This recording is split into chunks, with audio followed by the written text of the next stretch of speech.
Hello everyone.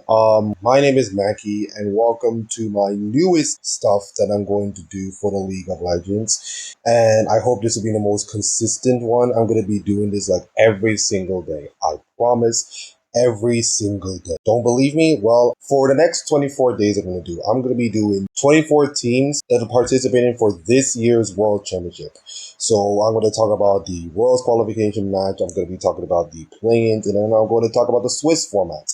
And we're going to preview in every single team from now until the end of my 24 days, which is going to be around like first week October-ish if all the uploads and everything goes to plan.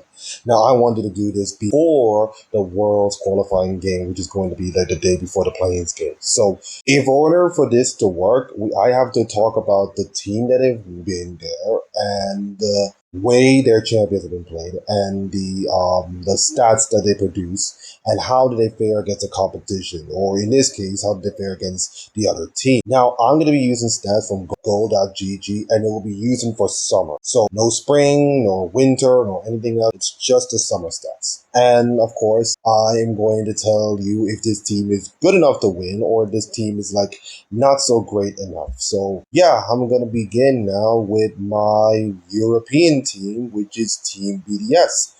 And tomorrow we're going to be talking about Golden Guardians. So first off, Team BDS. Now, Team BDS's entire year was incredible onto itself. This was the same organization that would finish in 10th place in both splits. And, when they brought like 3 Frenchmen from the academy team, I was like skeptical in my assessment. Turns out they did fine in winter, but summer was no, sorry, spring was the turning point for them. I mean, it was incredible. Like, Crowny was incredible. Nuke was pretty good. Shio did incredibly well as well. And I just feeling like when I did my Twitch stream, I was thinking that BDS were going to win this whole series. They're up 2-0 against Man Lions. But unfortunately, Man Lions have other ideas and reverse swept them in spring. And I can tell you right now, that is going to be like the closest thing ever for BDS to ever achieve anything. Because summer, they did not do well, of course. They did qualify for the World's qualifying stage, but it kind of feels like that spring title should have been theirs, honestly. The way, I mean, listen, let's be honest. Mad Lions was never supposed to win that title in the first place. And the fact that they win it is absolute crime upon themselves. And the fact that BDS did not win hurts them. Hurts me, of course, because I was a solid BDS fan. If you notice my Discord and all that kind of stuff in the LEC, which I'm no longer there. But that's not here or there. So let me just talk about the players that are involved. First off is our dear old boy Adam in the top lane. Now, Adam, of course, formerly Fnatic, he is now into his second World's appearance, and I would say that he can only play 2 champions. Well, you know what? Don't believe me? Well, he only play Olaf and Darius. That's it. Olaf and Darius. That's the only 2 champions. That is it. Give him those champions and he'll be good.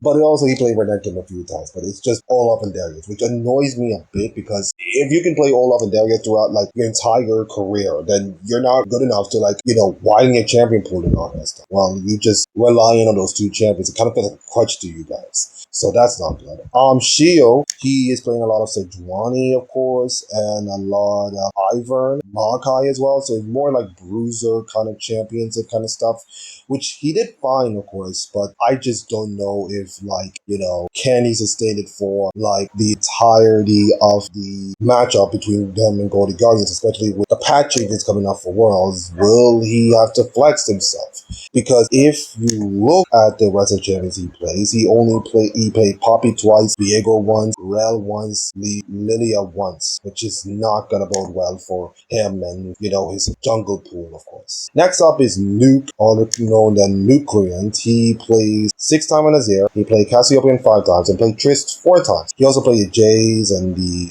Nico and Syndra twice. So he can be flexible, of course. He's responsible for like 70.7% of the kill participation so far, which is really, really strong, of course, among mid laners. But I feel like the pool of mid laners in Europe is not that great, to be honest. And I feel like, Nuke is going to be limited in his championship pool. And then, of course, you've got the bot lane. Crowny is having an absolute belt every year. If I were to replace one player from my all-pro team, I would put Crowny in the bot lane and put him in with Mickey X. That's my bot lane team of the year for the LEC, of course, if I were to vote.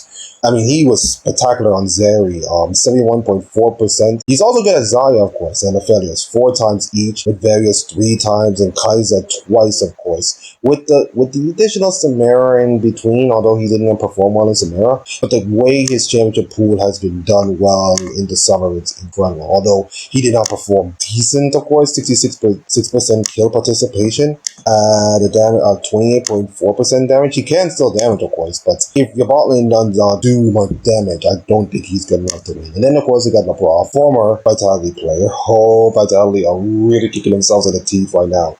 Rakan player he's really good at. Rom he's good at. Nautilus he's also good at winning engages. He can also play a mean little with the Enchanters goes in. And also Meteor, of course. But I think that'll be something to like really be tested, of course. So BDS, I believe that they may have a chance to be Golden Guardians. And I think here's why. I think if Crownie can hone his spring performances into this match, especially with the meta changes, of course, I hope the meta changes might go like, you know, staying with the bot lane, and it might give Crownie a chance. If this thing goes top lane, consider Adam only plays like 2 champions, that's a problem. That's a big problem considering you have to face like Licorice, who have been improving well, and I'm gonna get to Licorice tomorrow, of course. But I feel like BDS could beat the Golden Guardians. I feel for it, but we'll have to see for tomorrow. And that's just it. A little short video, of course, but of course I need to be more informative and all kind of stuff. Tomorrow we'll be talking about Golden Guardians. Everybody take care, walk safe, and be good. Ciao.